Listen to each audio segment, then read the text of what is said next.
Elena Morgan slipped out of Pinnacle Corporation's towering glass headquarters, her worn sneakers barely making a sound against the polished marble floor. Her shoulders hunched under the weight of rejection. She clutched her faded canvas bag tighter and disappeared into the bustling New York City crowd. Inside the building, CEO Alexander Reed glanced at her retreating figure through the floor-to-ceiling windows of the 50th floor, already forgetting the young woman who had nervously interviewed for the executive assistant position. She hadn't been right for the role. Too timid, too inexperienced, and Pinnacle needed excellence, not charity cases.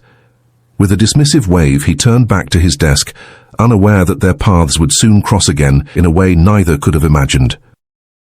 2 weeks later, Alexander sat in his leather chair, rubbing his temples as he reviewed quarterly reports. The sound of his office door opening made him look up with irritation.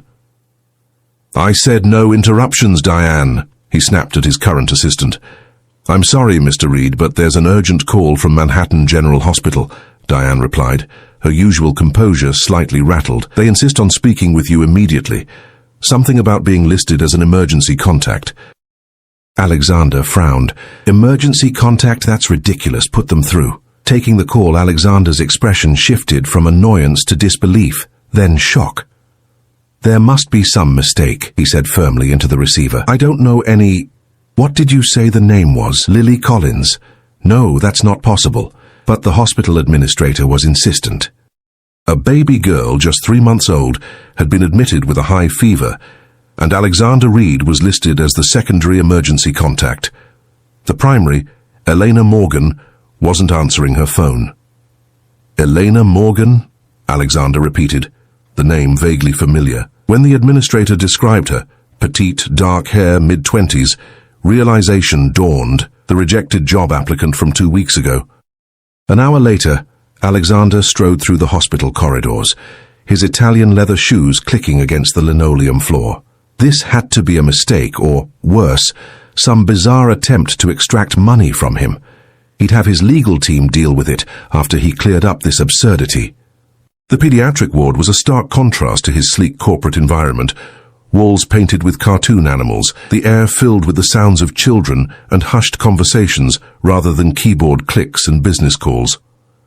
A nurse directed him to a small room where, through the window, he could see a tiny form in a hospital crib, monitoring wires attached to her little body. "Mr. Reed?" A doctor approached, clipboard in hand. "I'm Dr. Santos. Thank you for coming. Lily's fever has stabilized, but we're still running tests. There's been a mistake," Alexander said firmly. "I don't know this child or her mother. I interviewed Ms. Morgan for a position at my company recently, but that's our only connection. I can't imagine why she would list me as an emergency contact." Dr. Santos looked confused. "That's unusual. Do you have any way of contacting Ms. Morgan?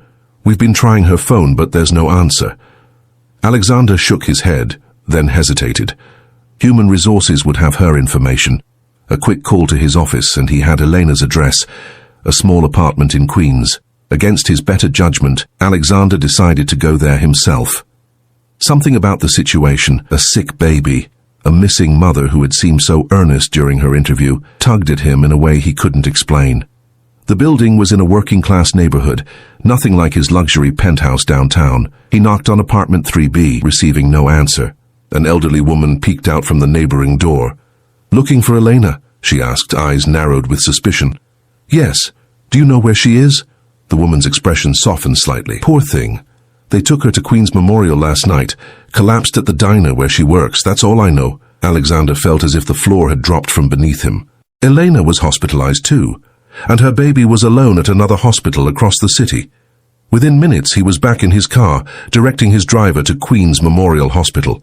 His mind raced with questions. Why had Elena listed him, a virtual stranger, as her baby's emergency contact? Where was the child's father? And why did he, Alexander Reed, notorious for his cutthroat business tactics and emotional detachment, suddenly care so much? At Queens Memorial, it took all of his influence and a few thinly veiled threats to get information about Elena's condition. Severe pneumonia, the doctor finally told him. She'd been working despite being ill, likely unable to afford missing shifts until her body had simply given out. "She's been asking about her daughter," the doctor added. We've told her Lily is being cared for, but she's extremely distressed. Alexander made a split-second decision. Can she be transferred to Manhattan General to be with her child? The doctor looked doubtful. It's not standard procedure for someone in her condition. I'll cover all expenses, Alexander said firmly. Make it happen. While the hospitals coordinated the transfer, Alexander returned to Manhattan General to check on baby Lily. Standing at her crib, he was surprised when a nurse asked if he wanted to hold her. Before he could refuse, the tiny girl was placed in his arms. Her fever had broken, and she looked up at him with curious blue eyes that somehow seemed to hold wisdom beyond her months. She's responding well to the antibiotics, the nurse said. She should be able to go home soon. Do you know when her mother will be here? Alexander looked down at Lily's tiny face. Her mother is coming, he said softly. She's been sick too, but she's coming. As he held the child, a strange feeling bloomed in his chest, a protectiveness he'd never experienced before.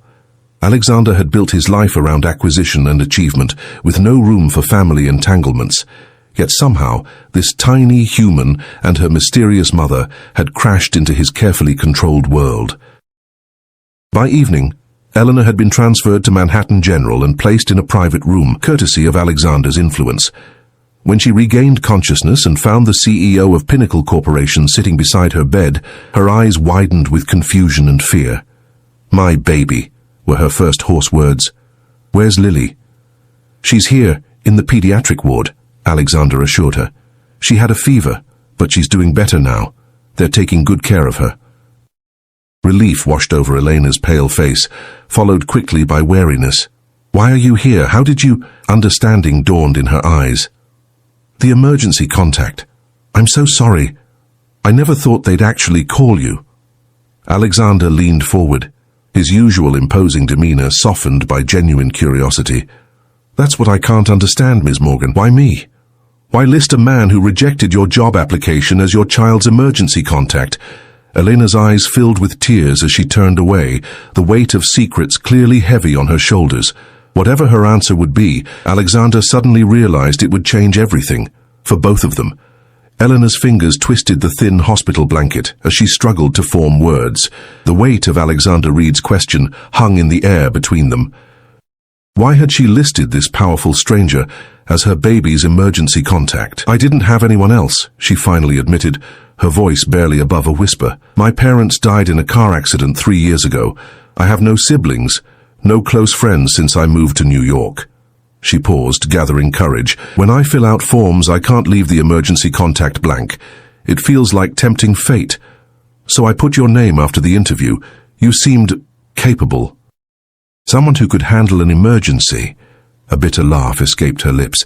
"I never thought they'd actually call you. I'm sorry for the inconvenience." Alexander studied her face, searching for deception, but finding only exhaustion and vulnerability. "That's quite a risk to take," he said finally, "trusting a stranger with your child's welfare." "Sometimes strangers are safer than the people who are supposed to care about you," Eleanor replied cryptically, then closed her eyes. "Is Lily really okay?" "Yes, her fever's down. I held her earlier." The admission felt strangely intimate. Elena's eyes snapped open, surprise evident on her face. "You did?" "The nurse insisted," he said defensively, then softened. "She has your eyes. Everyone says that." A small smile touched Elena's lips before fading. "Mr. Reed, thank you for coming, but you don't need to stay. I'll be discharged soon and we'll be out of your life." Something in her words struck Alexander as wrong. She was still extremely weak, and the doctors had mentioned at least 2 more days of hospitalization. Where would she go afterward? How would she care for an infant while recovering? "Ms. Morgan, Elena," he said, surprising himself with the use of her first name. "I'd like to help, not out of pity," he added quickly, seeing her expression harden. "Consider it a business arrangement. You need time to recover, and I need an assistant who isn't afraid to take initiative." His lips quirked into a half-smile. "Listing the CEO of a Fortune 500 company as your baby's emergency contact certainly shows initiative." Eleanor's eyes narrowed with suspicion. "You rejected me for that position 2 weeks ago." "I'm reconsidering." Alexander stood, straightening his custom suit. "Rest now. We'll discuss details later."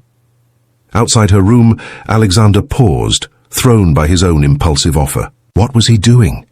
His phone buzzed with messages from the office, crises that needed his attention, decisions only he could make. Yet here he was, involved in the messy lives of a struggling single mother and her infant. It was completely out of character. But he couldn't shake the image of Elena's face when she said she had no one, or the feeling of tiny Lily in his arms. Before he could change his mind, he made calls to arrange